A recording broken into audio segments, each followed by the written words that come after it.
네, 반갑습니다. 이제 요한계시록 12강째 접어들었습니다. 이제 11장 이제 시작하고요. 벌써 12강이 이제 시작이 됐습니다. 요한계시록의 그 구조를 보면 좀 재미있고 이해가 좀 쉽습니다.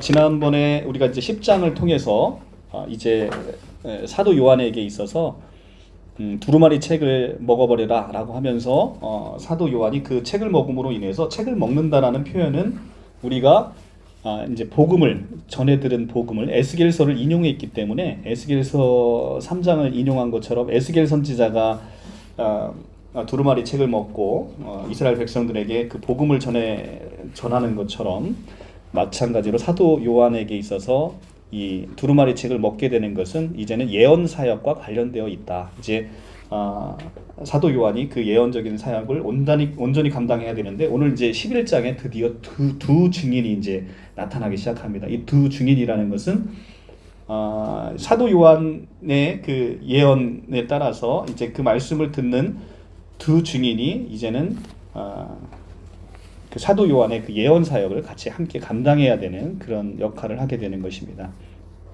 자, 이제 왜 두 증인인지를 한번 11장을 쭉 보면서 우리가 같이 말씀을 풀어가도록 한번 해볼게요. 또 내게 지팡이 같은 갈대를 주며 말하기를 일어나서 하나님 성전과 제단과 그 안에서 경배하는 자들을 측량하되 성전 바깥 마당은 측량하지 말고 그냥 두라. 이것은 이방인에게 주었은즉 그들이 거룩한 성을 42달 동안 짓밟으리라. 내가 나의 두 증인에게 권세를 주리니 그들이 굵은 베옷을 입고 1260일을 예언하리라. 그들은 이 땅의 주 앞에 있는 두 감람나무와 두 촛대니 만일 누구든지 그들을 해하고자 하면 그들의 입에서 불이 나와서 그들의 원수를 삼켜버릴 것이요 누구든지 그들을 해하고자 하면 반드시 그와 같이 죽임을 당하리라. 그들이 권능을 가지고 하늘을 닫아 그 예언을 하는 날 동안 비가 오지 못하게 하고 또 권능을 가지고 물을 피로 변하게 하고 아무 때든지 원하는 대로 여러 가지 재앙으로 땅을 치리로다. 그들이 그 증언을 마칠 때 무적행으로부터 올라오는 짐승이 그들과 더불어 전쟁을 일으켜 그들을 이기고 그들을 죽일 터인즉 그들의 시체가 큰 성 길에 있으리니 그 성은 영적으로 하면 소돔이라 하고 애굽이라고도 하니 곧 그들이 주께서 십자가에 못 박히신 곳이라. 자, 8절까지 읽고 일단 가기를 한번 해보도록 하겠습니다.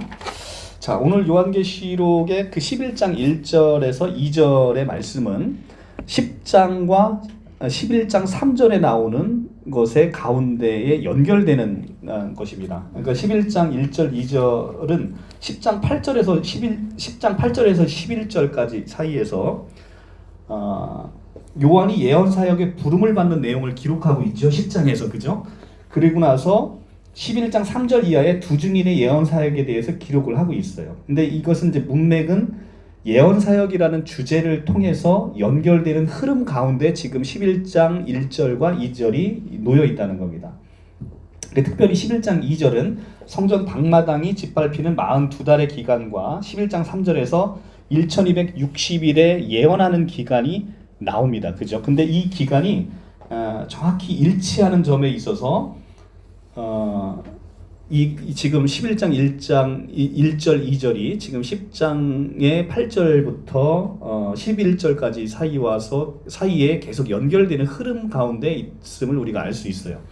자, 우리가 이제 먼저 1260일을 이해를 하셔야 요 말씀들이 이제 조금 좀 이해가 돼서 1260일부터 이제 말씀을 풀어볼게요. 자, 유대의 문화에 있어서 한 달은 30일로 그렇게 하고 있어요. 한 달에 30일로 이해를 하고 있기 때문에 한 달 30일 그러면 이게 이제 42달이면 42달 곱하기 30 이렇게 이제 여러분들 수학을 하셔야 됩니다. 수학 2, 3은 6, 3, 4, 12 자, 1260일이 나와요. 그죠? 그러니까 42달은 30일씩 계산을 하기 때문에 1260일이 나와요. 근데 이 1260일은 3년 반입니다. 3년 반. 1260일은 3년 반이에요. 그러니까 3년 반은 다 다니엘서에 나오는 한때, 두때, 반때와 같은 뜻이에요. 한때, 두때, 반때.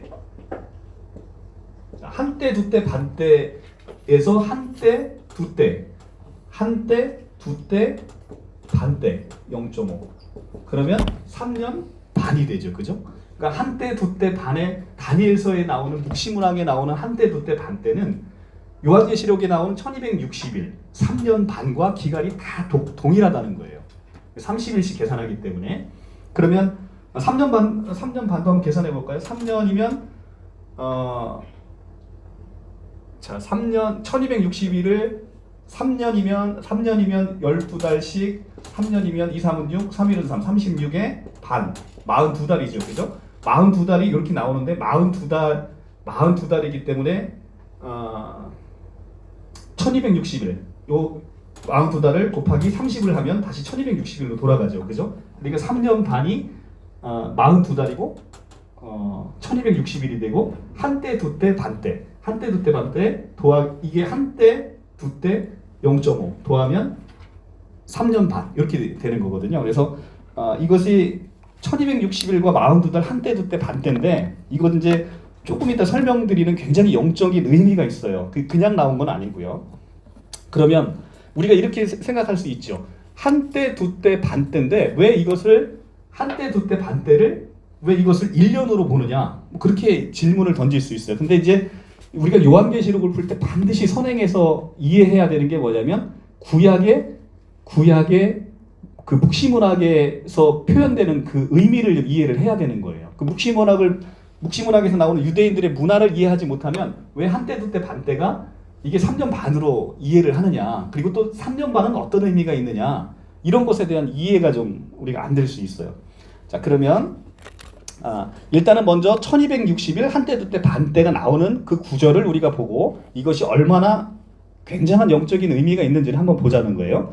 자, 11장 2절에 가시면 성전 방마당을 측량하지 말고 그냥 이방인에게 주고 그들이 짓밟히는 기간이 몇 달? 42달을 짓밟힌다는 거예요. 자, 42달 동안 42달 나왔어요. 여기 42달이 짓밟히는데, 그런데 11장 3절에서 굵은 베옷을 입고 며칠을 예언한대요.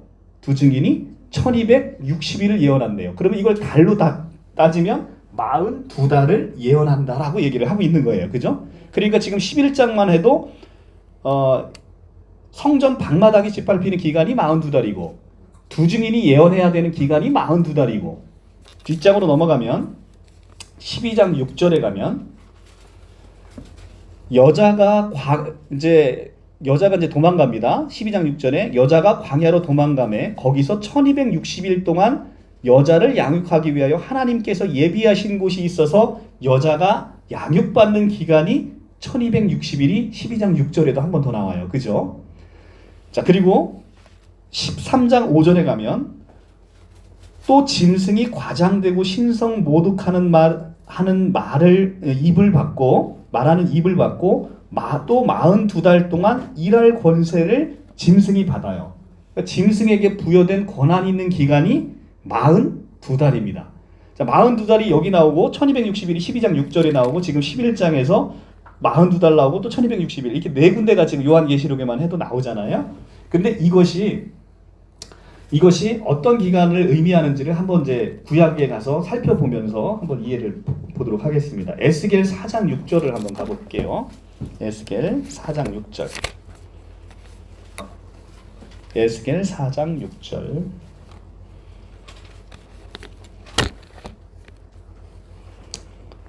(1155쪽) 구약.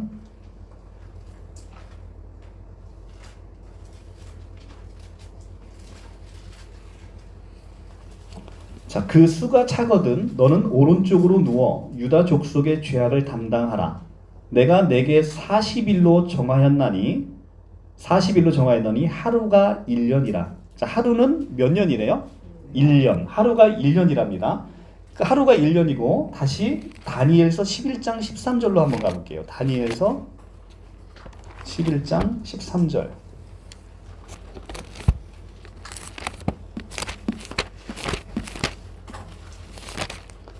다니엘 11장 13절.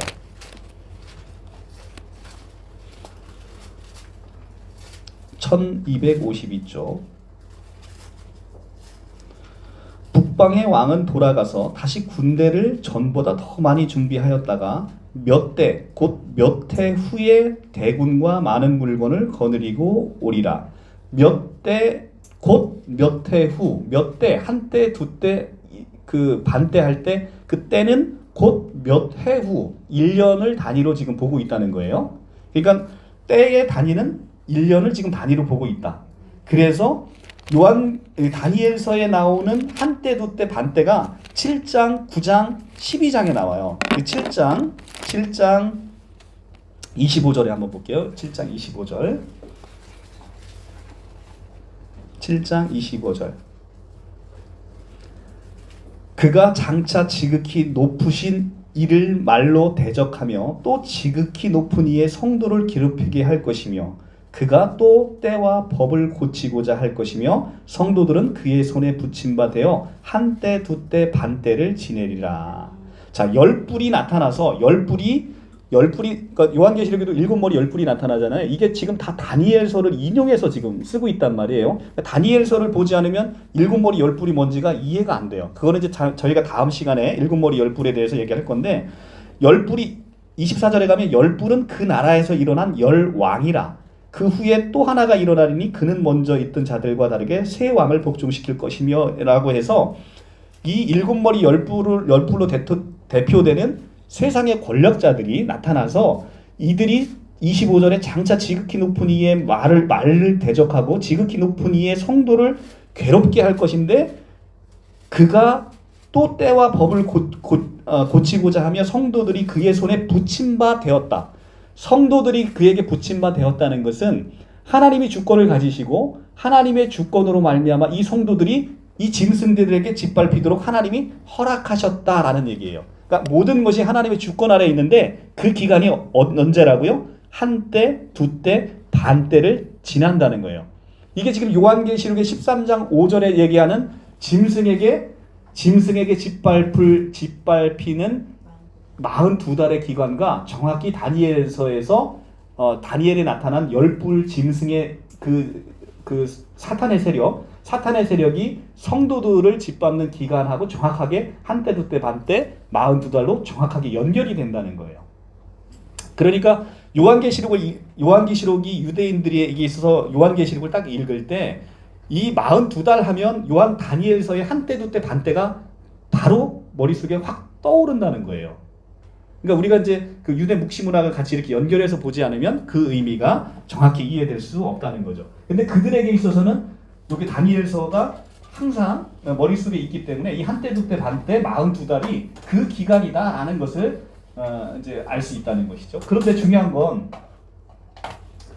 이 다니엘서를 기준으로 해가지고 얼마나 많은 이단들이 나타났는지 몰라요. 왜냐하면 이 숫자를 실제 수로 이해하기 때문에 계속해서 그 날짜를 특정하고자 하는, 그래서 극단적인 종말론을 표방하고자 하는 그 기간들이 계속 나타난다는 거예요. 그런데 요한계시록이나 다니엘서에 나오는 숫자는 다 상징적인 숫자라는 거예요. 이제 그 부분을 이제 제가 지금부터 이제 말씀을 드리는 거예요. 자, 그러면 1260일, 42달, 그리고 3년 반, 한때, 두때, 반때, 두때, 반때. 자, 이것이 어떤 의미가 있느냐? 첫째는 이제 요한계시록을 기준으로 보면 여자가 양육받는 기간, 계시록 12장 6절, 여자가 양육받는 기간. 자, 이거 다음에 우리가 할 텐데 여기서 여자는 교회를 얘기합니다. 그러니까 교회가 하나님으로부터 양육받는 기간이 42달, 1260일이라는 것이고요. 그 다음에 또 하나 나오는 것이 두 증인이 예언하는 기간. 두 증인이 예언하는 기간. 두 증인이 뭘 예언합니까? 우리 주 예수 그리스도의 주되신 것과 우리 주 예수 그리스도의 복음을 예언하는 것이죠. 그러니까 두 증인이 예언하는 기간과 여자가 양육받는 기간이 정확히 일치하죠. 그리고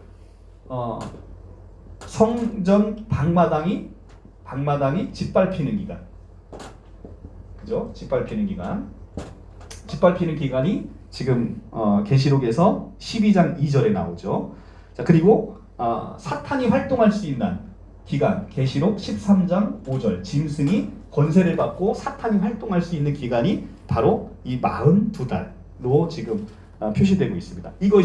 이것을 다 종합해 보면 신학자들은 이걸 다 종합해 보면 그럼 이 기간이 도대체 어떤 기간이냐? 이것이 바로 예수 그리스도께서 이 땅 가운데 오신 초림부터 재림까지의 그 기간. 이것이 한때 두때 반때고 3년 반이고 42달이고 1260일로 영적인 기간으로 이해를 하는 거예요.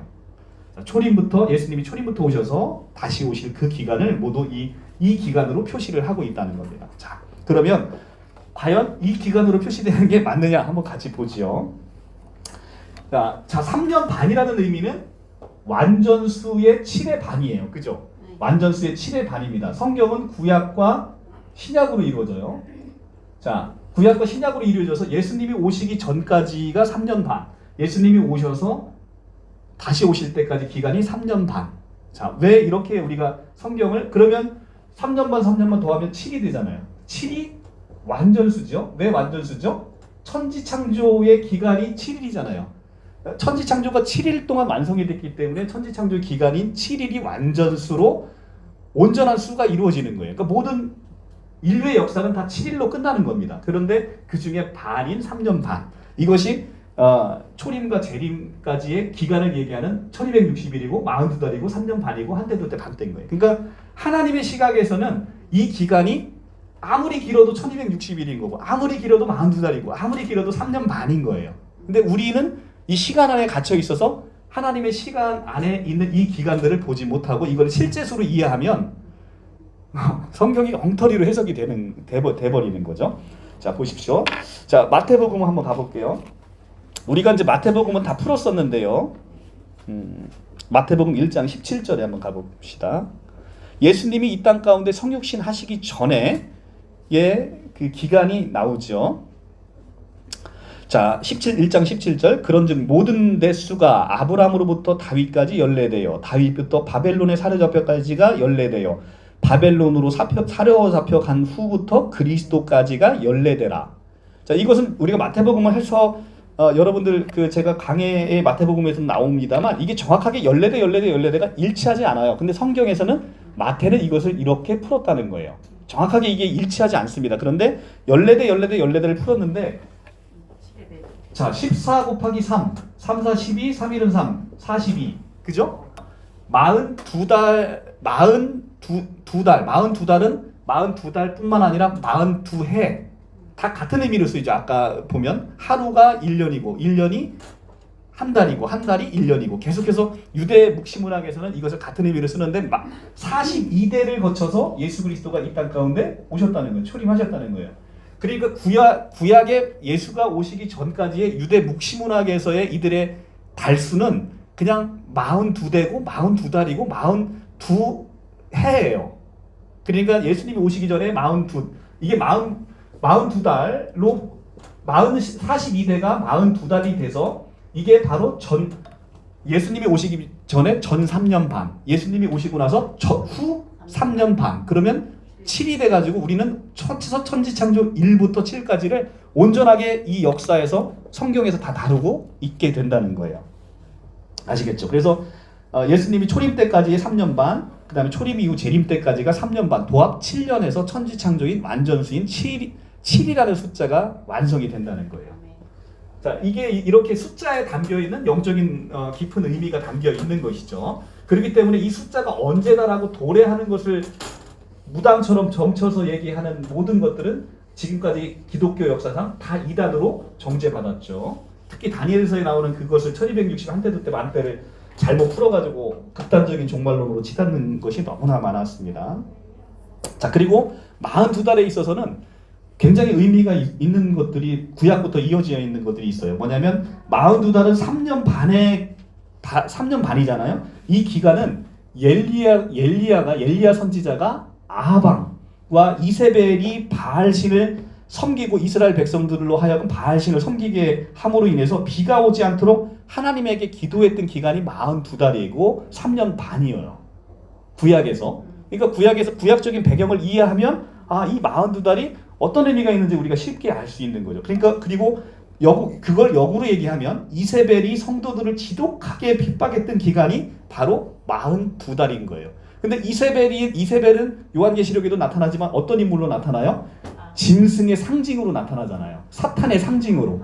그러니까 이세벨이 이스라엘 백성들을 그렇게 지독하게 핍박하는 기간은 짐승이 권세를 그 성도들을 짓밟을 수 있는 권세를 허락받았던 그 기간인 계시록 13장 5절에 나오는 계시록 13장 5절에 나오는 사탄이 활동할 수 있는 짐승이 부여받은 기간 42달과 정확하게 구약과 신약이 일치한다는 거예요.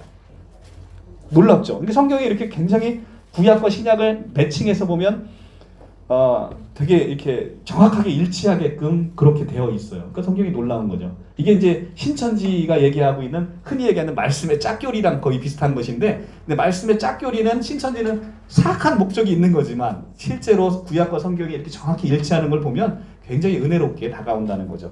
근데 어찌됐든 엘리야가 아합 왕과 이세벨이 그 바알신을 섬김으로 비가 오지 않도록 기도한 기간이 42달이라고 해서 제가 이제 성경을 여러분들에게 찾아드려야 되니까 이렇게 찾아봤어요. 근데 처음엔 목사님들이 계속해서 42달 동안 기도했다라고 하는데 성경에서 그 부분이 잘 안 나오더라고요. 제가 되게 힘들게 찾아봤어요. 한번 봅시다. 자, 열왕기상 17장 1절을 봅시다. 열왕기상 17장 1절.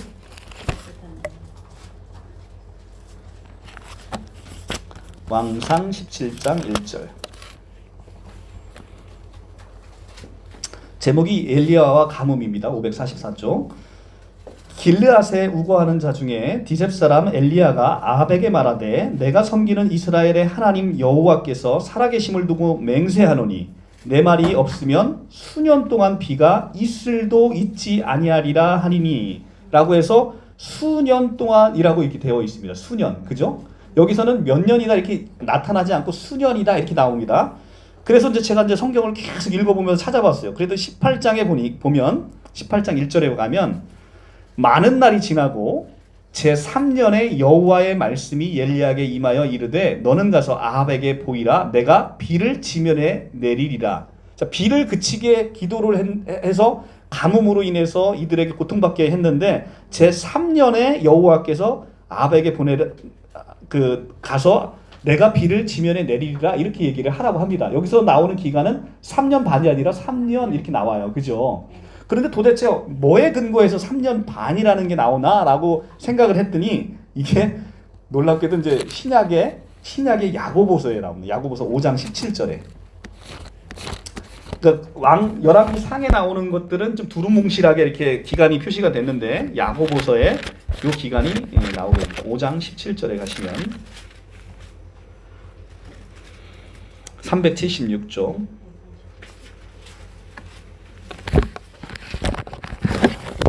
엘리야는 우리와 성정이 같은 사람이로되 그가 비가 오지 않기를 간절히 기도한즉 3년 6개월 동안 땅에 비가 오지 아니하고 다시 기도하니 하늘이 비를 주고 땅이 열매를 맺었느니라.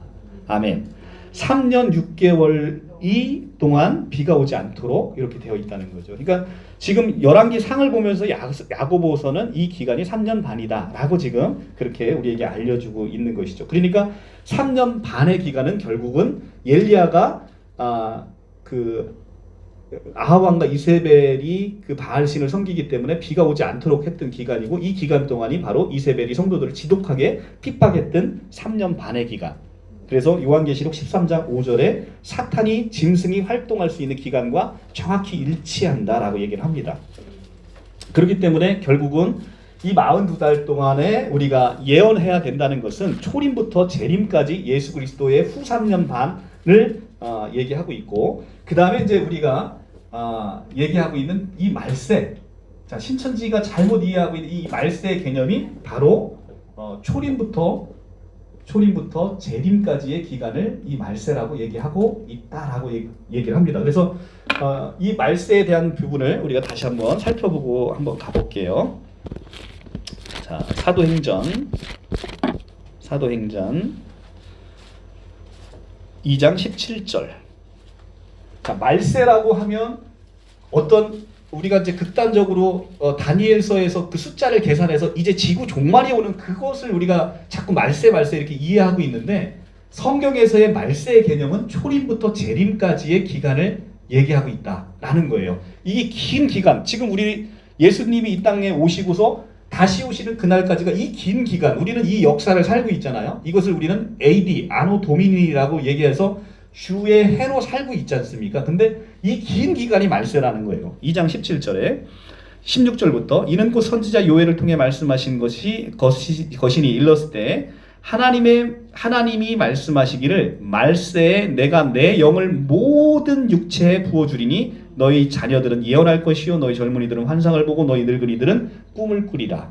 언제 하나님이 내 영을 보내주신다고 해요?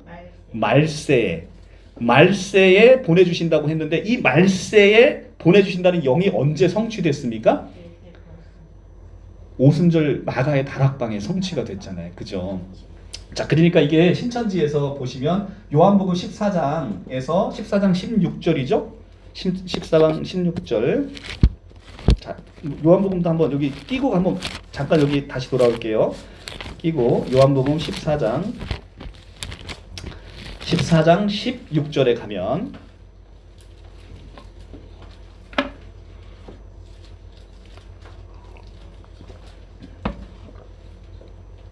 내가 아버지께 구하겠으니 그가 또 다른 보혜사를 너희에게 주사 영원토록 너희와 함께 있으리니 그는 진리의 영이라. 이렇게 돼 있죠. 그죠? 보혜사인 예수께서 아버지께 구하고 그 아버지가 또 다른 보혜사를 누구에게 주사? 너희에게 주사. 여기서 너희는 누구예요? 요한복음에서 너희는 12제자잖아요. 예수님의 12제자. 그러니까 예수님의 12제자에게 주신다라고 얘기한 것이지 한 사람에게 준다고 얘기한 게 아닙니다. 근데 신천지에서 이게 요 보혜사를 누가 받았다는 거예요?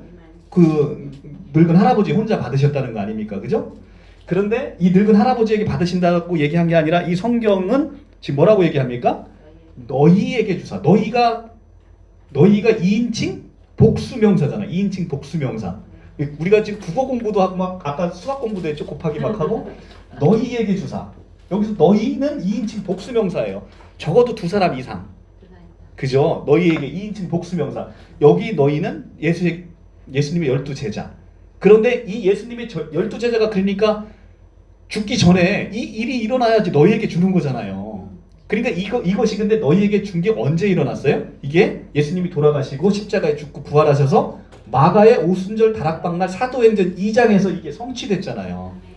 그래서 사도행전 2장에서 성취되고 지금 사도행전 2장에서 이것이 지금 예수님이 이 땅 가운데 오셔서 했는데, 예수님이 오시기 전에 이 얘기를 누가부터 먼저 얘기를 한 거예요? 요엘 선지자가 먼저 하나님의 영이, 자, 제가 지난번에 말씀드렸잖아요. 창세기 6장 3절에 하나님의 영이 떠나니 사람이 뭐가 된지라? 육신이 된지라. 지난주에 한 건 다 찾아본 건데요. 하나님의 영이 떠나니 사람이 뭐가 된지라? 육신이 된지라. 여기서 육신이라는 것은 그냥 이 몸뚱어리를 얘기하는 게 아니라 하나님의 영이 없고 하나님의 영이 없으니까 이제는 죽을 수밖에 없는, 썩을 수밖에 없는, 부패할 수밖에 없는 인간 전체를 얘기하는 개념이라고 얘기를 했어요. 그러니까 근데 이 사람이 육신이 된 이유가 뭐예요? 하나님의 영이 떠나시니까. 자, 다시 한번 창세기 6장으로 넘어가 볼게요. 지난주에 봤는데 잘 기억 못 하시는 것 같아서 한번 다시 봅니다. 창세기 6장 3절. 여호와께서 이르시되 나의 영이 영원히 사람과 함께 하지 아니하리니 이는 그들이 육신이 됨이라. 자, 하나님의 영이 함께하지 않아서 그들이 육신이 되어버린 거예요. 그들이 육신이 된지라. 자, 하나님의 영이 함께하지 않으니 그들이 육신이 된지라. 이것이 언제 그러면 다시 하나님의 영이 함께해서 다시 사람이 원래 모습으로 돌아오게 됐죠? 예, 그렇죠. 로마서 8장 9절. 로마서 8장 9절.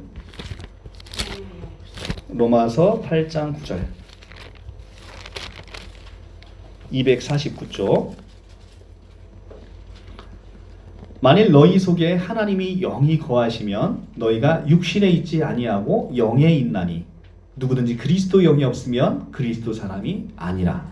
만일 너희 속에 하나님의 영이 거하시면 너희가 육신에 있지 않고 영에 있답니다. 자, 우리는 이제 하나님의 영이 떠나심으로 육신이 됐어요.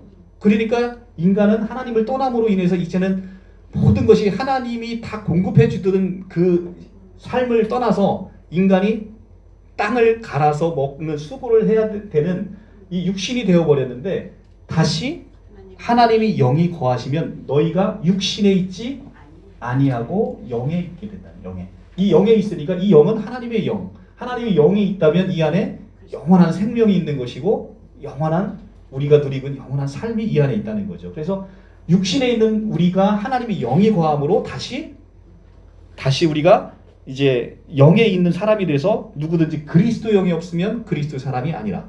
그러니까 누구든지예요. 누구든지. 여기서 중요한 건 누구든지 그리스도 영이 없으면 그리스도의 사람이 아니라는 거예요. 그러니까 누구든지 그리스도의 사람이라면 그리스도의 영이 있다 없다? 있다. 그리스도 예수의 영이 있다. 그러니까 예수의 영이 없으면 그리스도 사람이 아니라는 거예요. 신천지는 그리스도인이 몇 명이에요? 딱 한 명 있는 거예요. 딱 한 명.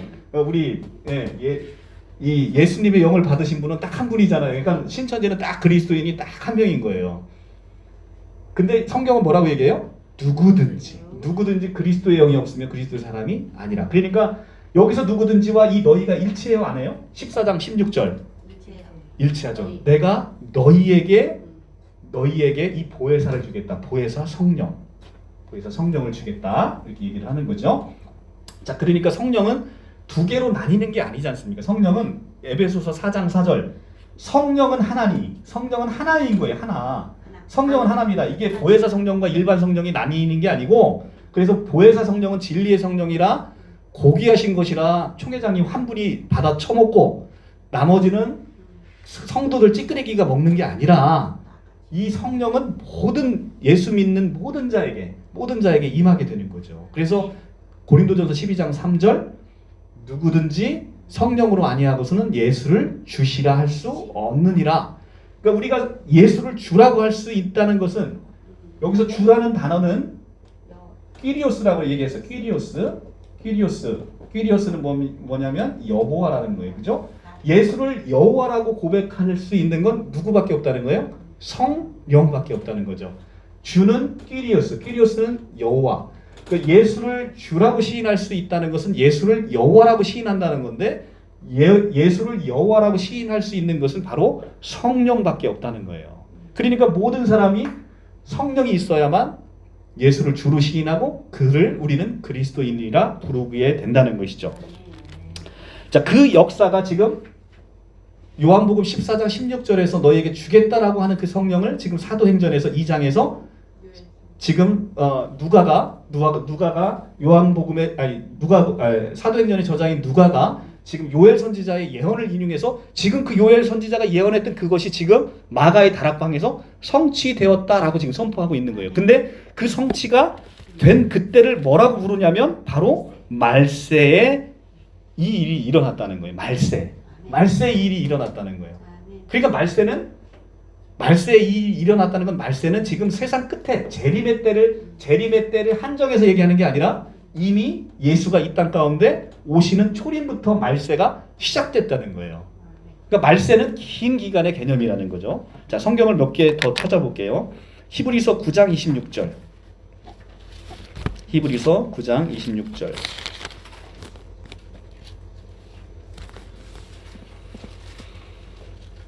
362조. 그리하면 그가 세상을 창조한 때부터 자주 고난을 받았어야 할 것이로되 이제 자기를 단번에 제물로 드려 죄 없이 하시려고 세상 끝에 나타나셨느니라. 예수께서는 언제 나타나셨어요? 세상 끝에 나타나셨습니다. 자, 그러니까 말세는 우리가 예수님이 초림 때부터 임하셨다는 걸 한 군데만 더 찾아볼까요? 고린도전서 10장 11절. 고린도전서 10장 11절.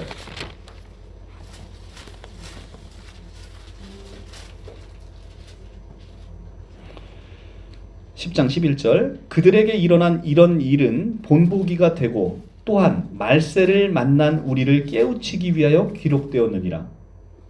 뭘 만난? 말세를 만난 우리를 깨우치기. 여기서 우리는 누구예요? 고린도 교회 성도들과 이 고린도 교회 편지를 보내는 사도 바울을 포함하는 개념이죠. 그러니까 말세를 만난 우리를 포함하는 개념이기 때문에 고린도 교회를 포함하는 개념이기 때문에 이때 당시 이미 고린도 교회는 뭘 만났다는 겁니까? 말세를 만나고 있고 말세를 살아가고 있다는 거예요. 그러니까 말세는 결국은 세상 끝인 재림의 때만 얘기하는 게 아니라 초림부터 재림의 긴 기간. 이 기간, 왜 지금 계속해서 이걸 설명하냐면 이 기간이 바로 1260일이고 42달이고 3년 반이고 한때도 때 반때라는 얘기를 지금 하고 싶어서 이 얘기를 계속해서 끌고 가는 거예요. 그러니까 요한계시록에 있는 42달 1260일을 숫자로 이해하면 된다 안 된다? 안 된다. 그러니까 71회를 갖다가 77이 49, 490일로 실제 수로 이해하니까 이만희 총회장님이 개망신을 당했던 거 아닙니까? 그걸 이게 실제 수로 이해하니까 이게 실상이 맞냐고요? 안 맞지. 이 모든 것들은 상징으로 이어지는 숫자인데 이걸 실제 수로 이해하니까 맞을 리가 없잖아요. 맞을 리가. 그죠? 자, 다시 한번. 자, 그러면 이제 다시 요한계시록으로 돌아가서 계시록 11장 2절에 자, 성전을 이제 측량하라라고 얘기가 나옵니다. 성전을 측량하라. 이 성전을 측량하라라는 것은 에스겔 40절의 에스겔의 환상 가운데 에스겔을 통해서 성전을 측량하라라고 얘기하는 것과 그것을 그대로 인용해서 지금 사도 요한이 다시 쓰신 겁니다. 그러니까 에스겔서의 40장의 부분을 함께 같이 이해를 하셔야 되는 건데 에스겔 당시에도 이미 성전은 이 솔로몬의 성전은 파괴되고 남아있지 않았어요. 그래서 이스라엘이 포로에서 돌아온 후에 다시 성전을 재건할 것을 보여주면서 성전을 측량하라 이렇게 얘기를 하면서 환상 중에 그 새로 지어질 성전을 측량하는 환상이 이제 에스겔 40장에 나오는 것인데요. 이 성전 측량의 목적은 여기서는 성전 청량이라고 나오는데 여기 이제 개역 개정 성경은 측량이라고 나오는데 개역 한글 성경은 아마 청량으로 나올 거예요. 근데 청량과 측량은 같은 얘기예요. 같은 뜻이고요. 성전 측량의 목적은 바깥 것으로부터 보호하기 위해서 울타리를 쌓는 개념으로서의 측량인 거예요. 그러니까 측량하라는 것은 정확하게는 이들의 수를 세라는 겁니다. 성전의 수를 세라는 거예요. 수를 세라는 말인데 이 수를 센다는 말은 따로 구별지어 놓다라는 의미인 거예요. 따로 구별지어 놓다. 그래서 구별지어 놓는 이유는 지금 이제 저희가 어디까지 와 있냐면 요한계시록에 7인이 떼어졌잖아요. 그리고 7나팔 중에서 6나팔까지 불러졌어요. 지금 남아있는 나팔은 무슨 나팔? 7번째 나팔이 하나 남아있습니다. 그 7번째 나팔이 불리기 전에 하나님의 보호하심으로 들어갈 사람의 수를 세라는 겁니다. 자, 이게 어디서 본 거랑 똑같지요? 어디서 봤죠? 우리가 지금 그러니까 요한계시록의 구조를 보면 계속해서 반복하는 구조예요. 그러니까 인심판이 나오고 나팔 심판 나오고 대접 심판이 나오잖아요. 근데 6번째 인이 떼어지고 나서 7번째 인이 떼어지기 전에 삽입절이 나왔죠. 누가 이 하나님의 진노에서 설 수 있겠냐라고 해서 요한계시록 6장 앞으로 넘어가 볼게요. 요한계시록 6장에서 6장 17절에 가면 자, 요한계시록 6장의 12절에 6번째 인이 떼어지잖아요. 그죠? 6번째 인이 떼어지고 나서 17절에 가면 이 큰 날에 누가 능히 하나님 앞에 서겠느냐 이렇게 의문문을 던지지 않습니까?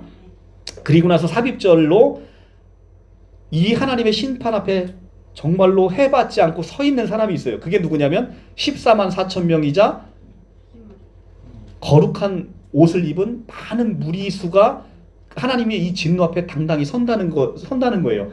그래서 지금 구조를 보면 6번째 인이 떼어지고 나서 7번째 인이 떼어지기 전에 여기 지금 요한계시록 7장이 삽입절로 들어가고 그 다음에 8장에서 7번째 인을 떼시지 않습니까? 그죠? 그러니까 7번째 여기 삽입절이 들어가는 거예요. 그런데 지금 똑같은 구조로 7나팔의 심판이 있는데 6번째 나팔까지 불리웠어요. 그래서 막 3분의 1씩 다 그냥 다 폐허가 됐지 않습니까? 그리고 7번째 나팔이 불리기 바로 전에 여기에 삽입절이 지금 10장과 11장에 나오는 거예요. 근데 여기서의 질문은 뭐였냐면 9장 21절에 9장 20절에 여섯 번째 인의 재앙에 무시무시한 재앙이 있음에도 불구하고 죽지 않고 남은 사람들은 여전히 회개하지 않고 우상에게 절하더라. 그리고 21절에 살인과 복술과 음행과 도둑질을 회개하지 아니하더라라고 이렇게 끝난다는 거예요. 그런데 삽입절이 그런데 일곱 번째 나팔이 불리기 전에 삽입절로 10장과 11절이 들어가서 그런데 이렇게 어마어마한 심판을 하고 있는데도 인간이 얼마나 타락했는지 회개하지 않는데 회개하는 사람이 있더라는 겁니다.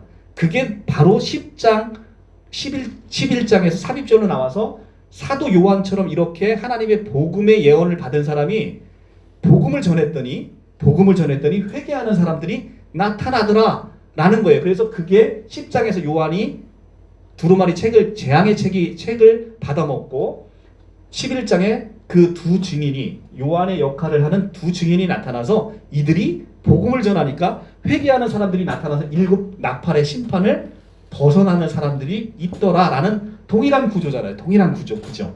여섯 번째 인과 일곱 번째 나팔의 구조가 동일하게 나타난다는 거죠.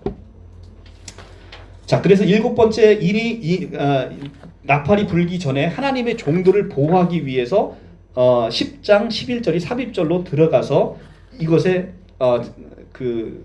본문이 나오는 건데 그래서 성전을 측량하라라고 얘기를 한다는 거예요. 그 성전을 측량하라. 근데 이 성전은 에스겔서의 에스겔 40장에서도 실제 에스겔이 성전을 측량할 때 성전이 있었어요, 없었어요? 없었어요. 마찬가지로 지금 요한계시록에 지금 성전을 측량하라고 하는데 이때 성전이 있었어요, 없었어요? 없었어요. 왜냐하면 요한계시록이 쓰여진 때가 95년입니다. AD 95년. AD 95년이기 때문에 이때 이스라엘 성전은 이미 AD 70년에 로마의 타이터스 장군에 의해서 완전히 파괴됐습니다. 그러니까 성전이 없어요. 근데 없는 성전을 지금 측량하라고 얘기를 한다는 겁니다. 그러니까 에스겔서나 요한계시록이나 실제 성전을 측량할 때 성전을 건물로 이해하면 아무것도 맞아떨어지는 게 하나도 없다는 거예요. 그러니까 성전은 예수님께서 얘기하시죠. 이 성을 허물라. 내가 사흘 만에 이 성을 다시 짓겠다라고 얘기를 하는데 그때 얘기한 성전은 육체된 자기를 가리켜서 성전이라고 얘기하잖아요. 그죠? 그리고 마찬가지로 고린도전서 3장 16절에 너희가 하나님의 성전인 것을 알지 못하느냐. 누가 하나님의 성전이래요? 우리가 하나님의 성전이라는 거죠. 그러니까 성전을 측량하라는 것은 하나님의 백성의 수를 헤아리라는 거죠. 왜? 그들의 수를 헤아려서 그들을 보호하기 위해서. 이제 어마어마한 일곱 나팔이 불리기 전에 심판이 끝나기 전에 일곱 나팔의 심판에서 보호되는 사람들의 수를 헤아려서 그들을 보호하기 위해서 성전을 측량하라라고 얘기를 하고 있는 거예요. 그렇기 때문에 여기서 성전은 이제 성전을 측량하라는 것은 이제 울타리 개념으로서 이 땅에서 그들의 삶을 끝나는 날까지 지키고 보호하시겠다라는 하나님의 굳은 의지의 표현이 계시록 11장 1절과 2절의 말씀이다 라고 얘기를 하는 겁니다. 자, 성전의 방마당은 측량하지 말고 그냥 두라. 이 성경 해석이 참 어렵습니다. 여기에는 두 가지 해석이 있어요. 전통적인 해석의 방식은 뭐냐면 성전의 이 방마당을 이방인의 뜰로 해석을 해서 오늘 본문 성전 방마당을 예수 믿지 않는 죄인들로 해석하고 하나님의 백성들은 무슨 일이 있어도 끝까지 보호하시지만 죄인들은 심판과 저주에 그대로 노출시켜 버리겠다. 그 기간이 42달 동안 예수 믿는 사람들은 42달 동안에 아까 계시록 12장에 가면 양육하는 기간이 나오죠. 양육하는 기간 동안에 예수 믿지 않는 사람들은 이렇게 짓밟히도록 내버려 둔다라는 해석. 이것이 이제 전통적인 해석의 방법인 거예요.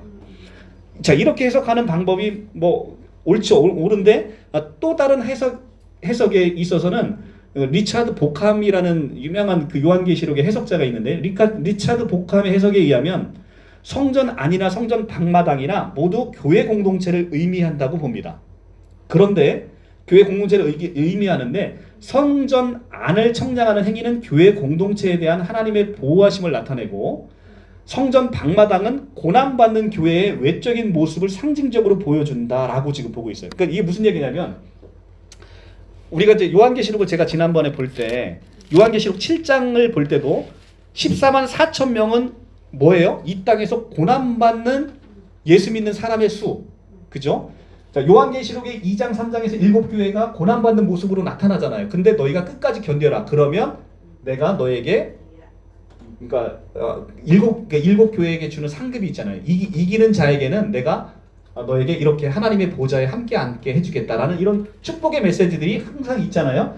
고난받는 교회가 계시록 2, 3장에 나타나고 그 다음에 바로 뭘 보여줍니까? 하늘에 있는 교회 24 장로들이 하늘에 있는 교회의 모습을 하늘의 영계 보좌를 보여주면서 하늘에 있는 교회의 모습을 그대로 보여주는 계장의 4장 5장으로 나오잖아요. 그러니까 요한계시록은 계속 이 땅의 교회와 하늘의 교회를 계속 번갈아 보여주는 거예요. 왜?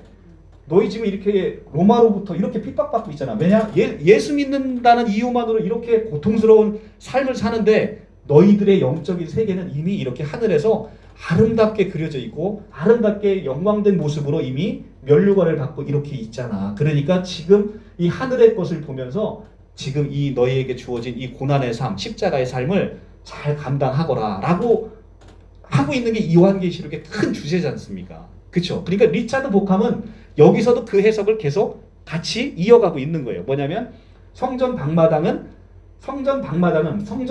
안마당은 영적으로 보여지는 예수 믿는 사람들. 이것은 이미 영적으로 완벽하게 하나님에 의해서 보호되는 것. 그 다음에 성전 방마당은 이 영적인 세계에서 하나님의 세계가 이미 이루어지는 이 땅의 교회의 고난받는 삶을 성전 방마당에 있는 삶으로 그렇게 표현하고 있다는 거죠. 그러니까 리차드 보캄의 해석도 일리는 있는 해석인 거예요. 그래서 어떻게 해석하든 이 부분의 해석이 우리의 모든 구원론에 있어서 본질적인 측면을 좌지우지하는 건 아니기 때문에 어떤 해석도 타당하다라고 이제 여러분들 이해하시면 될 것 같고요. 그리고 제가 다시 한번 말씀드리지만 요한계시록의 해석은 제가 요한계시록의 이 해석을 그래도 비교적 정확하게 하기 위해서 국내외 문헌 중에서 가장 권위 있는 문헌의 책을 한 4권 정도를 같이 보고 있어요. 같이 4권 정도를 비교해서 여러분들에게 가장 비교적 정확하게 하기 위해서 보고 있는데 그렇다고 해서 제 해석이 100% 옳다 이렇게 생각하시면 절대 큰 오산입니다. 우리는 성경은 다양한 방식대로 우리가 성경을 이해할 수 있어요. 그런데 다만 이 흐름을 벗어나면 된다 안 된다? 안 된다. 이게 바로 예수 그리스도의 구속 사역의 큰 흐름. 이 틀 안에서는 우리가 자유롭게 이 성경을 이해할 수 있는데 이 흐름을 벗어나는 순간 우리는 이제 큰 성경의 오류에 빠지게 되는 거죠. 근데 이 예수 그리스도의 이 구속의 흐름 안에서는 우리가 이렇게 다양하게 하나님의 은혜를 이해할 수 있는 방식대로 이해하면 되겠다라고 생각을 합니다.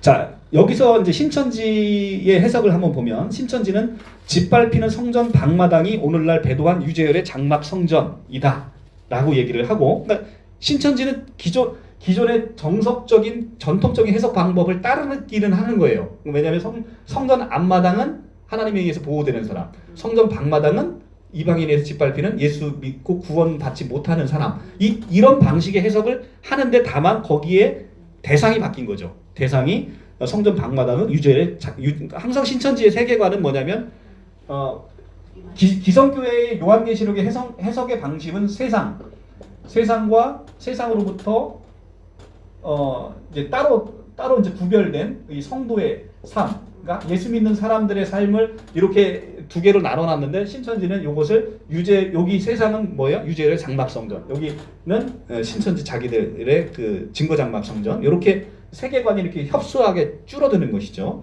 이제 그런 차이가 있는 것이죠. 그래서 신천지 해석으로는 이제 이 성전 방마당은 그렇게 유재열의 장막 성전으로 이해하고 하나님의 성전과 제단의 실상은 알곡성도로 추수하여 모은 신천지 증거 장막 성전이다라고 이렇게 이해를 하고 있습니다. 자, 11장 2절에 자, 성전 방마당은 이방인에게 주었은즉, 이 주었은즉이라는 것은 헬라어 에도떼라는 단어를 쓰는데 에도떼라는 단어는 시제가 부정과거 수동태입니다. 부정과거 수동태인데 그러니까 이방인들이 스스로 성전 방마당을 짓밟는 것이 아니라, 그러니까 이방인들의 의사에 의해서 성전 방마당을 짓밟는 게 아니라 하나님이 허락하심에 의해서 짓밟히는 현상이 일어난다는 것입니다. 그러니까 하나님께서 이방인들에게 내어주심으로 그리스도인의 삶에 전투가 생기게 되는 것이다. 하나님의 허락하심이 없으면 그 누구도 이 하나님의 백성들을 건드릴 수 없게 되는 거죠. 네. 하나님의 허락하심 가운데 이 전투가 있게 된다는 겁니다. 자, 성전이라는 의미를 통해서 하나님이 함께 하심을 강조하고 있는 동시에 측량이라는 단어를 통해서 예언 사역하는 자들에게 있어서 영적인 보호가 함께 할 것이다 라는 것을 지금 11장 1장 2절에서 얘기를 하고 있습니다. 자, 보시면 10장 10절에서 사도 요한이 천사로부터 책을 받아 먹었는데 입에는 꿀같이 달고 배는 쓰게 되더라, 이렇게 얘기를 했죠. 그래서 제가 이 성경 해석을 지난번에 어떻게 해드렸어요? 복음을 처음에 전해 들으면 복음은 그 자체로 기쁜 소식이에요. 그러니까 너무 입에 달아요. 그런데 우리가 이 복음의 삶이라는 게 뭐예요? 예수의 삶을 그대로 따라가는 삶이에요. 근데 예수의 삶이 어떤 삶이에요? 고난받는 삶이잖아요. 십자가의 삶이잖아요. 그렇기 때문에 예수 믿는다는 것은 뭐냐면 예수의 삶을 따라가는 삶이잖아요. 그런데 우리는 예수를 믿고 예수를 이용해서 세상의 부와 권력과 명예를 추구한다는 거죠. 이건 예수님의 따라가는 삶이 아니지 않습니까? 그죠? 우리가 예수를 믿는다 하면서 예수는 유대인과 똑같은 거예요. 예수를 잡아다가 뭘 시켜요? 자기 왕을 시켜갖고 예수를 잡아다 왕 시키면 뭐가 좋습니까? 능력이 많으시니까 배를 불게 해주고, 그죠? 로마 군대를 다 백마 타고 오셔서 다 없애주는 이런 메시아를 꿈꿨는데 예수님은 너무 초라하게 나귀 새끼 타고 오셔가지고 처참하게 그 조롱 가운데서도 십자가에서 내려오지 못하시고 결국은 십자가에 내려오지 못하시고 죽으셨단 말이에요. 그게 바로 십자가의 삶이라는 거죠. 근데 이 십자가의 삶을 우리가 살아가기 위해서는 이것이 복음은 처음에 전해드리면 너무나 기쁜 소식이지만 그 삶을 살 때는 쓰게 되는 거예요. 우리가 배 쓰다는 표현은 십자가의 삶을 우리가 살 때 고통스럽다는 겁니다. 그런데 지금 여기서 똑같이 그 10장 9절과 10절에서 나오는 단어를 한번 반복해서 얘기를 해줍니다. 그게 뭐냐면 성전이라는 의미를 통해서 하나님께서 너희가 성전이다. 그러니까 하나님이 함께 하신다. 성전이라는 건 뭐예요? 성전 안에 왜 성전이 됩니까? 하나님이 함께 하심으로 그게 성전이 되는 거예요. 왜 고린도전서 3장 16절에서 내가 너희를 성전이라 하는 것을 알지 못하느냐 이렇게 얘기하냐면, 우리 안에 성전이 되는 이유는 뭐냐면 우리 안에 성령이 계시고 하나님의 영이 계시기 때문에 우리가 성전이 되는 거잖아요. 그러니까 하나님이 함께 하신다는 거예요, 성전이라는 개념은. 그리고 성전을 측량하라는 건 하나님이 그 세워진 수를 따로 떼어서 보호하시겠다라는 겁니다. 그러니까 이것은 10장 10절에서 얘기하는 입의 단 요소예요. 입의 단 요소. 그죠? 입에 달더라. 그 요소를 지금 설명하는 겁니다. 그리고 나서 이방인에게 짓밟힌다라는 표현은 이게 배쓰다라는 그 요소를 설명하는 거예요. 그러니까 이방인들에게 짓밟히는 건 배쓴 요소고요. 그 다음에 성전을 측량하라는 것은 입의 단 요소예요. 바로 앞절을 다시 한번 이렇게 보여주고 있는 것이죠. 근데 이런 양면성은 바로 밑에 5절과 6절과 그 다음에 7절 9절에도 나옵니다. 5절과 6절은 뭐가 나옵니까? 예수 믿는 자들의 승리가 나와요. 자, 예수 믿는 자들이 많은 능력을 행하는 게 나옵니다. 그런데 7절에서 9절은 이 예수 믿는 사람들이 복음 전하다가 어떻게 됩니까? 그들에게 죽임을 당합니다. 죽임을 당해서 이들이 그냥 길가에 널버려져 있어요. 그러니까 승리와 능욕이 같이 나오는데 이 승리는 뭡니까? 입에 달고, 능욕은 뭡니까? 배에 쓰고. 이런 요소들이 계속해서 반복해서 요한계시록은 얘기를 해주고 있다는 것이죠. 자, 그 다음에 이제는 11장 3절. 이제는 이제 우리가 그렇게 궁금해하는 두 증인이 나옵니다. 자, 두 증인이 뭐냐? 이게 이제 신천지 교리를 들으면 되게 웃기는 얘기가 나오죠, 지금부터. 자, 먼저 우리는 이 두 증인이 뭐냐를 볼 때 힌트가 나옵니다. 뭐냐면 11장 4절에 그들은 누구냐면 두 증인이에요. 그들은 이 땅의 주 앞에 서 있는 두 감람나무와 두 촛대니. 자, 두 증인이 나오는데 두 증인은 감람나무와 두 촛대랍니다. 근데 두 촛대라는 것에 우리가 흰 칠마리를 찾을 수 있는데 두 촛대가 뭐냐면 계시록 1장 20절을 가서 보시면 계시록 1장 20절에 가서 보시면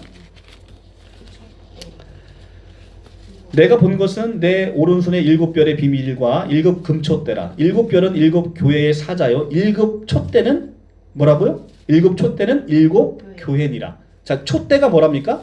교회. 그러니까 촛대가 교회인 거예요. 촛대가 교회니까 여기서 우리가 힌트를 찾아서 두 촛대는 두 교회를 얘기하고 있구나라는 걸 알 수 있다는 거죠. 자, 일곱 촛대가 일곱 교회라고 기록을 하고 있다면 촛대가 교회 공동체를 상징한다는 것을 우리가 알 수 있어요. 그런데 촛대를 수식하는 단어가 앞에 요한계시록 1장은 일곱 교회이고 여기는 두 증인이고 두 교회인 거예요. 그래서 이 관형사가 앞에는 일곱, 뒤에는 둘이라는 숫자로서 달라져 있어요. 그러면 일곱 교회는 무엇이고 두 증인으로 표시되는 두 교회는 무엇이냐? 자, 이것은 일곱 교회는 두 증인에 의해서 전해져서 복음이 전파돼서 완전히 이루어진 완전수 일곱이라고 그랬죠. 천지 창조의 시간을 상징하는 완전수 일곱. 그러니까 일곱 교회는 두 증인으로 인해서 만들어진 전체 교회를 상징하는 것이고요. 두 증인은 이 예수 믿는 사람들에게 전해야 되는 증인. 이 증인이 두 증인인 거예요. 왜 두 증인이어야 되느냐? 자, 이제 이거부터 이제 보시면 됩니다. 증인을 꼭 들으려고. 예.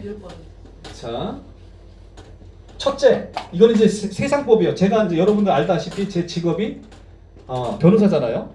변호사인데 세상법으로도 증인은 자기 사건에는 증인이 될 수 없어요. 지금 우리 세상법으로도. 그러니까 내가 내 사건에 제가 이제 어떤 재판을 합니다. 재판을 하는데 A라는 사람이 사람을 이렇게 죽였다.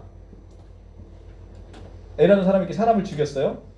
그러면 사람 죽였다라고 하면 죽으면 안 되니까 이 B라는 사람이 예를 들어 다쳤다. 이 사람이 A라는 사람이 B라는 사람을 폭행을 했다.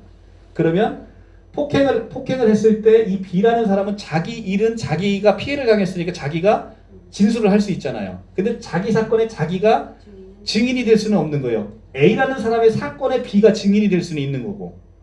무슨 얘기냐면 자기 사건은 자기가 증인이 될 수 없어요. 그러니까 증인은 꼭 남이 얘기를 해주는 거예요. 어디를 갔는데 이 두 사람이 싸우더라. 그걸 내가 봤다라는 것을 C가 이렇게 증언을 해줄 수 있는 거예요. 그래서 증인은 자기 사건 이외의 사람만 증인이 될 수 있는 겁니다. 아시겠죠? 근데 우리 신천지의 실상은 누구 혼자 봤어요? 우리 이만희 총회장님 혼자 봤어요. 그리고 두 증인이라고 얘기하는 홍종효 씨가 있어요. 홍종효 씨가 있는데 그 사람은 이만희 회장님이 얘기하는 게 다 거짓말이래요. 그러니까 두 증인이 있는데 한 증인이 다 거짓말이라고 하고 이만희 총회장님 본인 스스로는 증인 적격이 없고 그러면 그 일은 그거는 누가 믿을 수 있는 거예요? 내가 그 일을 했고 그 일을 봤다. 자기 혼자 증언을 백날 해봐야 그것을 믿을 수 있는 건 없다. 그래서 성경은 어떤 사람의 말에 신빙성이 있게 하기 위해서는 율법에서 그것을 정해놨다는 거죠. 신명기 17장 6절. 신명기 17장 6절.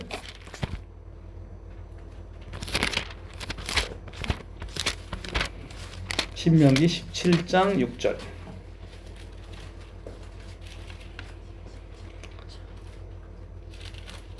(288조) 죽일 자를 두 사람이나 세 사람의 증언으로 죽일 것이요 한 사람의 증언으로 죽이지 말 것이며.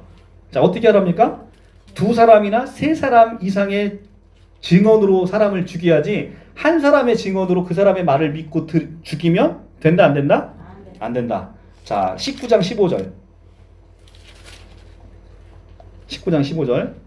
사람의 모든 악에 관하여 또한 모든 죄에 관하여 한 증인으로만 정할 것이 아니요 두 증인의 입으로나 또한 세 증인의 입으로 그 사건을 확정할 것이며. 어떻게 확정하래요? 한 사람으로 해요? 아니면 둘이나 세 사람으로 해야 돼요? 둘이나 세 사람 이상으로. 그래서 그래야만 이 말의 친빙성이 있는 거죠. 그죠? 근데 우리 이만희 총회장님은 자기가 혼자 봤다며. 혼자 봤는데 그게 무슨 증인이며 증인 적격도 없을 뿐더러 지금 성경 말씀에 위배되잖아요. 그죠? 자기 혼자 뭐 편지 보내는 일을 뭐 자기 혼자 뭐 다 하고 그거 그렇게 보면 안 되죠. 이게 이 율법에 반하지 않습니까? 자, 율법의 완성으로 오신 예수님은 율법을 1.1에게라도 어기신 적이 있어요, 없어요? 없죠. 그런데 우리 예수님의 영이 함께한다는 우리 이만희 총회장님은 율법을 맨날 어겨요. 그죠? 네, 맨날 어깁니다. 맨날 어기시니까 그분이 예수님이라고는 도무지 볼 수가 없는 거죠. 자, 민수기 35장 30절 가볼게요. 민수기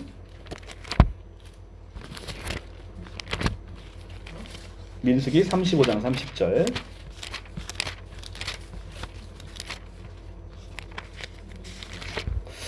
민수기 그러면 우리 중학교 때 동창 여자애가 자꾸 생각나요. 그죠?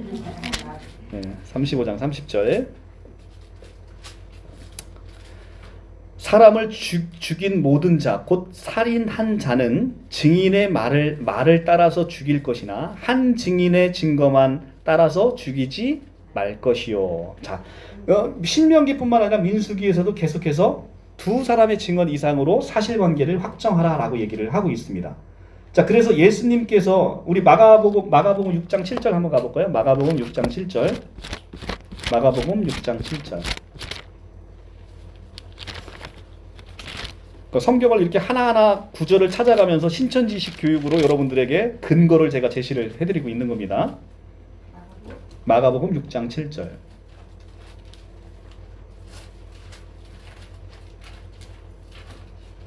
(62쪽) 12제자를 부르사 마가복음 6장 7절 12제자를 부르사 둘씩 보내시며 더러운 귀신을 제어하는 권능을 주시고.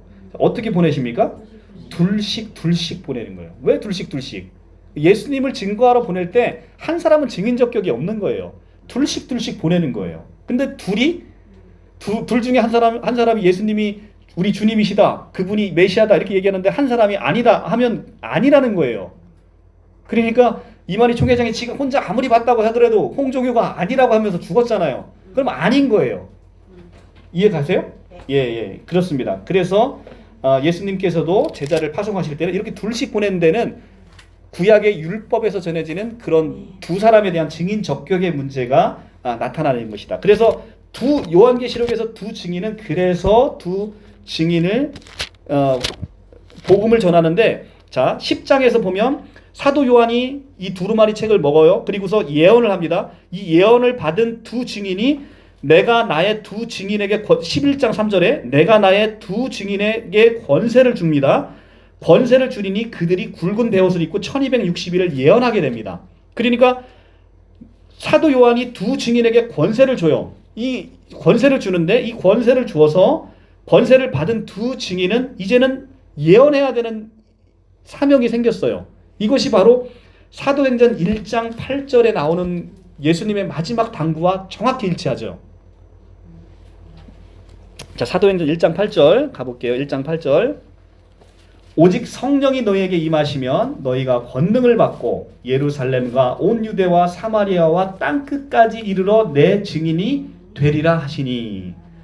자, 예루살렘과 온 유대와 사마리아 땅끝까지 이르러 내 증인이 돼야 되는 이 사람 누구예요? 교회 공동체잖아요. 교회 공동체. 그러니까 여기서의 증인은 이 교회 공동체인데 교회 공동체에서 왜 두 증인이라고 표현했을까? 두 사람이 되어야 증인 적격이 있으니까. 그래서 이 증인은 교회 공동체고 두 증인 역시 교회 공동체에 증인 적격이 있는, 믿을 수 있는 증인 적격으로서의 교회 공동체가 두 증인이 된 겁니다. 그러니까 이 두 증인이 굵은 베옷을 입고 1260일을 예언합니다. 아까 1260일은 무슨 기간이라고 그랬어요? 초림과 재림. 교회가 어떻게 생겼어요? 예수님의 초림에서 십자가의 죽으심으로 옆구리에서 교회가 나왔잖아요. 옆구리의 피로써, 옆구리의 물로써 교회가 나왔잖아요. 하와가 어떻게 탄생이 됐어요? 아담의 갈비뼈를 취해서 옆구리를 갈라서 교회 하와가 생겼잖아요.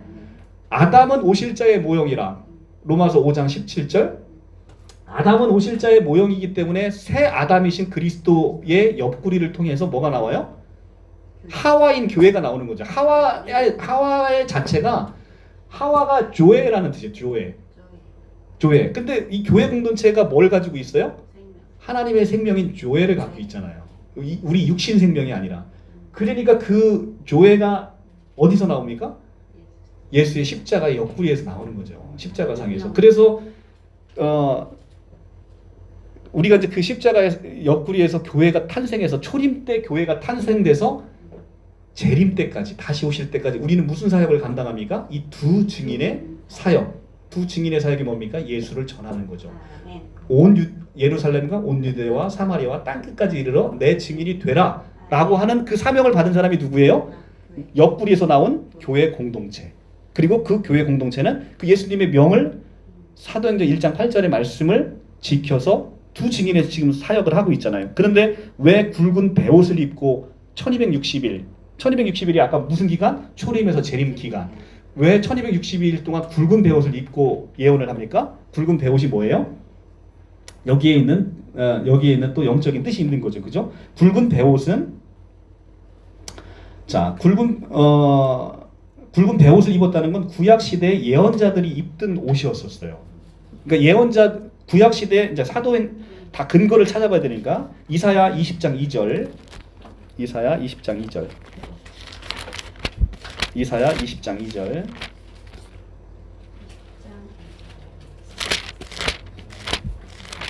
이사야 20장 2절.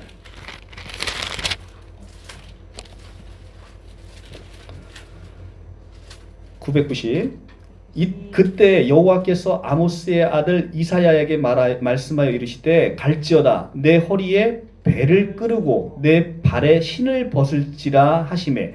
허리에 뭐를 끄래요? 배를 끄르고. 여기서 배가 베옷을 얘기하고 있는 거예요. 그래서 이사야 20장 20절에 구약의 예언자인 이사야 선지자, 그 다음에 스가랴 13장 4절, 스가랴 13장 4절, 이건 찾아보지 않을게요. 나중에 찾아보세요. 13장 4절도 마찬가지로 이때 입었던 옷이 구약시대 예언자들이 입었던 옷이 이 베옷입니다. 이 베옷은 회개와 애곡과 밀접한 관련이 있는 소재라는 거죠. 그러니까 우리가 사람이 죽으면 무슨 옷을 입어요? 베옷을 입죠. 그러니까 회개와 애곡과 밀접한 관련이 있는 소재로 쓰이는 게 바로 베옷이라는 거예요. 그래서 두 증인이 감당하는 사역의 속성을 잘 나타내주는 소재가 바로 굵은 베옷이라는 겁니다. 베옷은 죽은 세상을 향해서 나타내는 회개의 촉구와 애곡에 어울리는 딱 맞는 옷이라는 거죠. 옷이라는 것은 우리의 신분을 나타내잖아요. 신분. 그러니까 우리가 굵은 베옷을 입는다는 것은 회개와 애곡을 촉구하는 그 상징적인 것으로 아주 유대 공동체에 있어서 묵시문학에 있어서 잘 어울리는 소재다라고 얘기를 합니다. 이런 관찰을 통해서 우리가 두 증인이 세상을 향해서 회개를 촉구하는 소명을 받은 교회 공동체라는 사실을 우리가 명확하게 확인할 수 있다는 거죠. 자, 그래서 이제 두 증인이 무엇인지 아시겠죠? 이 두 증인은 결국 예루살렘과 사마리아와 땅끝까지 이르러 내 증인이 되라라고 얘기하시는 바로 그 두 증인, 그 증인의 역할을 하고 있는 교회 공동체를 얘기하고 있다는 거죠.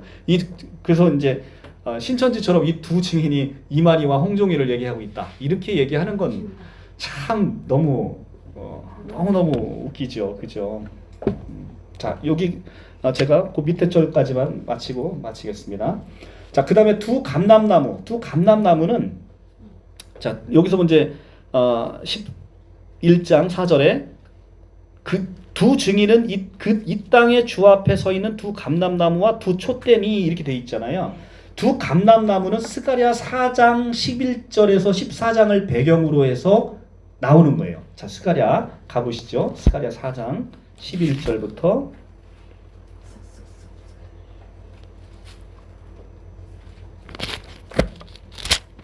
스가랴 4장 11절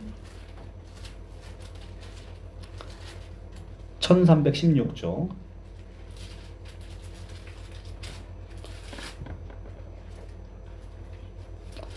내가 그에게 물어 이르되 등잔 때 좌우에 두 감람나무는 무슨 뜻이니까 하고, 자, 두 감람나무가 나오고 두 감람나무가 무슨 뜻이냐라고 물어봅니다. 스가랴가 다시 그에게 물어 이르되 금 기름을 흐르는 두 금관 옆에 있는 이 감람나무 두 가지는 무슨 뜻이니까 하니, 그가 내게 대답하여 이르되 내가 이것이 무엇인지 알지 못하느냐 하는지라. 내가 대답하여 하되 내 주여 알지 못하나이다 하니, 이르되 이는 기름 부음 받은 자 둘이니 온 세상에 주 앞에 서 있는 자니라 하더라.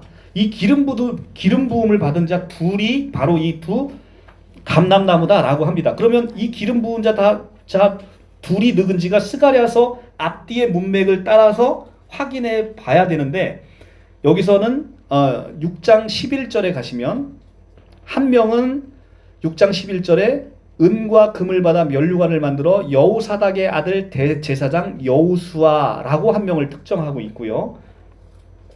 그 다음에 또 한 명은 바로 그 위에 4장 9절에 나오는 4장 6절부터 나오는 그가 내게 대답하여 이르되 여호와께서 스룹바벨에게 말씀이 이러하다라고 해서 스룹바벨을 언급하고 있습니다.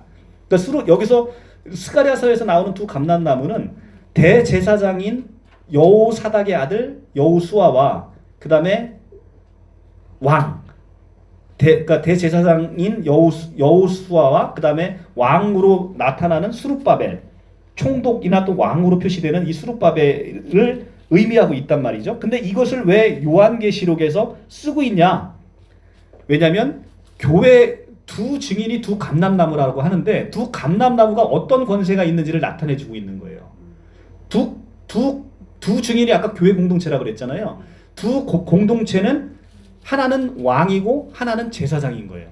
그러니까 두 증인 중에서 하나가 왕이고 하나가 제사장, 이게 아니라 두 증인이 왕 같은 제사장, 우리가 왕 같은 제사장이 된다고 하지 않습니까? 하나는 왕의 권세가 있고 또 한 면에서는 제사장의 권세가 있는 거예요. 교회 공동체는 왕이자 제사장인 바로 구약의 스가랴의 스룹바벨과 여호수아를 인용하고 있는 이 두 감람나무 표현을 들려서, 야, 너네 교회 공동체는 이렇게 왕과 제사장의 권세가 있는 거야. 그래서 그 밑에 요한계시록 바로 밑에 이제는 왕과 제사장의 권세를 행사하고 있는 모습이 바로 그 밑에 나오는 거예요.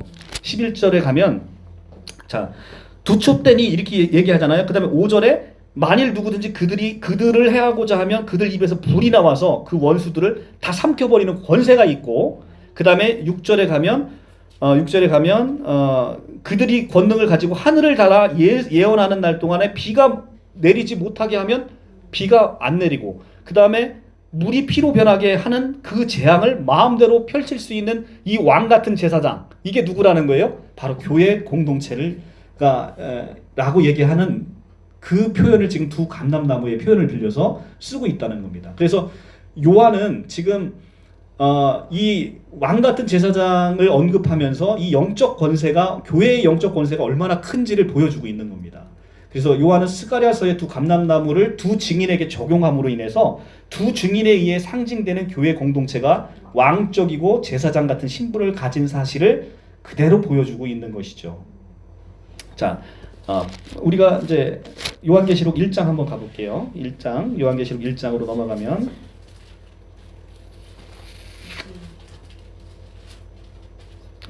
1장 6절 그의 아버지 하나님을 위하여 우리를 나라와 제사장 삼으신 그에게 영광과 능력이 세세토록 있기를 원하노라. 아멘. 우리를 뭘로 삼으셨대요? 나라와 제사장을 삼으신, 시제 뭐예요? 시제. 과거, 삼으신, 시제 과거입니다. 이미 우리를 이렇게 삼아주셨다는 거예요. 이게 바로 교회가 갖고 있는 권세라는 겁니다. 자, 베드로전서 1장, 2장 9절 379조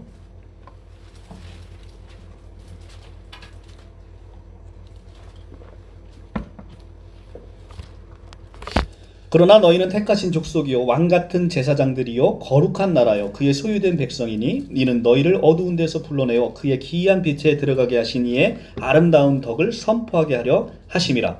우리가 뭐래요?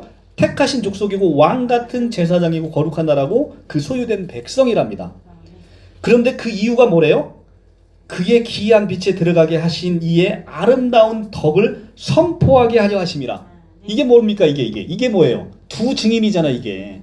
그의 아름다운 덕을 선포하는 이 사람 누구예요? 두 증인이잖아요. 그러니까 이 교회 공동체가 지금 스가랴의 두 감람나무의 왕 같은 스룹바벨, 그 다음에 제사장 같은 여호수아를 언급하면서 두 감람나무의 모습을 보여주면서 왕 같은 제사장의 권세가 너에게 있다라고 지금 선포하고 있는 거죠. 감람나무와 촛대는 감람나무의 기름으로 촛불을 밝힌다는 점에서 서로 상관관계가 있지요.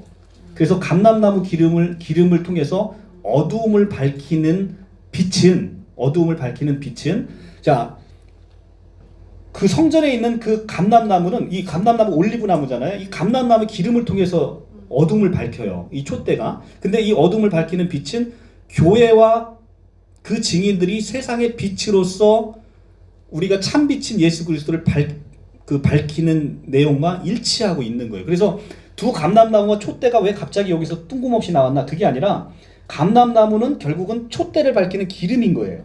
그죠? 촛대를 밝히는 기름인데 마찬가지로 우리도 교회 공동체인 우리가 세상의 빛이라고 마태복음 5장 한번 가볼게요. 마태복음 5장 14절에서 예수님이 얘기하잖아요. 5장 14절부터 마태복음 6페이지. 너희는 세상의 빛이라. 너희가 빛이래요. 너희가 누굽니까? 교회 공동체잖아요. 너희가 세상의 빛이라. 산 위에 있는 동네가 숨겨지지 못할 것이요 사람이 등불을 켜서 말 아래로 두지 아니하고 등경 위에 두나니 이러므로 집안의 모든 사람에게 비치느니라. 이같이 너희의 빛이 사람 앞에 비치게 하여 그들로 너희 착한 행실을 보고 하늘에 계신 너희 아버지께 영광을 돌리게 하라. 자, 그러니까 우리가 이 촛대를 밝혀야 되는 빛인 거예요. 자, 그렇죠? 근데 이 촛대를 어떻게 밝힙니까? 두 감람나무의 권세를 받아. 그러니까 우리가 우리 힘으로 밝히는 게 아니라 이 권세를 받아서 이 세상의 빛으로서 밝히는 겁니다. 그런데 참 빛은 누구예요? 바로 예수 그리스도. 요한복음 1장 4절에서 5절. 그죠? 그는 이 세상에 오신 참 빛이라. 그러니까 그 빛을 우리가 달이 태양의 빛을 받아서 빛을 내듯이 우리가 예수님의 그 빛을 받아 이 빛을 발하게 되는 그런 존재임을 알 수 있는 것이죠. 자, 그래서 오늘은 여기까지만 볼게요. 이게 신천지는 두 증인 중에 하나를 이제 자신이고 또 다른 하나는 지팡이 같은 갈대로 비유한 육체인 홍종효를 얘기한다 이렇게 얘기하는데 홍종효가 그 얘기를 듣고서 기가 막혀서 하면서 죽었죠. 기가 막히게 하면서. 근데 자, 요한계시록의 지금 11장에 보면 11장 요거 잠깐 제가 오늘 푸른 내용이 지금 11장 1절부터 4절까지밖에 못했어요. 1절부터 4절까지 하는데도 지금 이렇게 길었잖아요. 지금. 그죠? 이렇게 길었는데 이 긴 내용을 구약하고 연결해서 이해하지 못하니까 그런 엉뚱한 해석이 나오는 것이죠. 근데 요한계시록 11장 1절부터 4절을 이렇게 구약과 연결해서 보니까 굉장히 은혜롭지 않습니까? 그죠? 교회가 가진 권세가 얼마나 크고 얼마나 우리가 이 큰 권세로서 지금 복음을 전하고 있는 것인지 우리가 그런 부분을 볼 때 참 복음이 참으로 놀랍구나라는 생각을 하고 있습니다. 그러니까 이 두 감람나무, 두 촛대 뭐 이런 것들이 그냥 쓰여진 게 아니죠. 자, 그러면 네? 아, 모르는 찬양이에요? 이 찬양 굉장히 유명한 찬양인데 우리 권사님이 이걸 모르신다. 자, 한번 오늘도 찬양 한 곡 하고 마치도록 하겠습니다.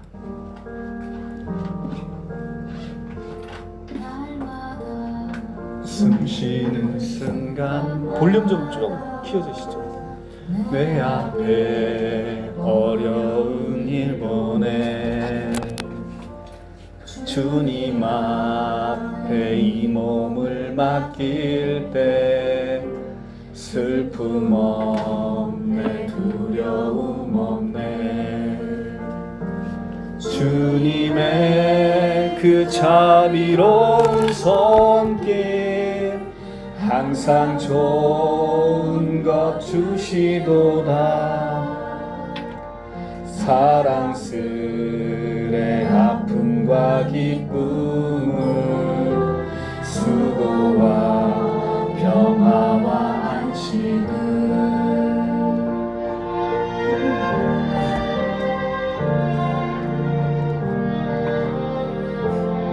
날마다 주님 내 곁에 계셔 자비로 날 감싸주시네.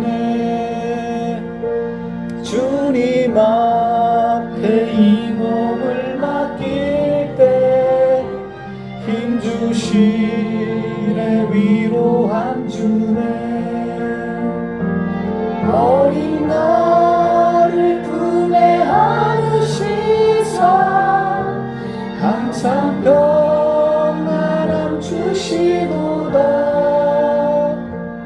내가 살아 숨을 쉬는 동안 살피신다 약속하셨네.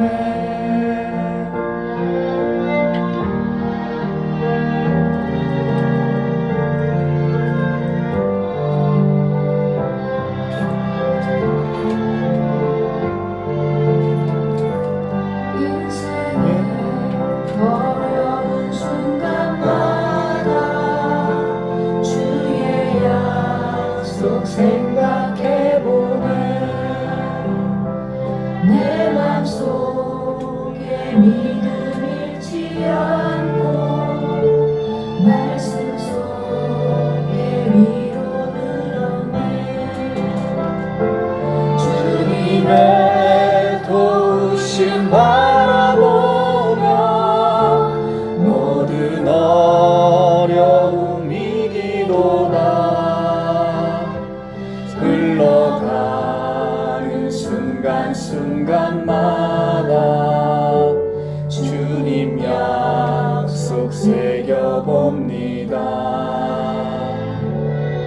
주님 약속 새겨봅니다.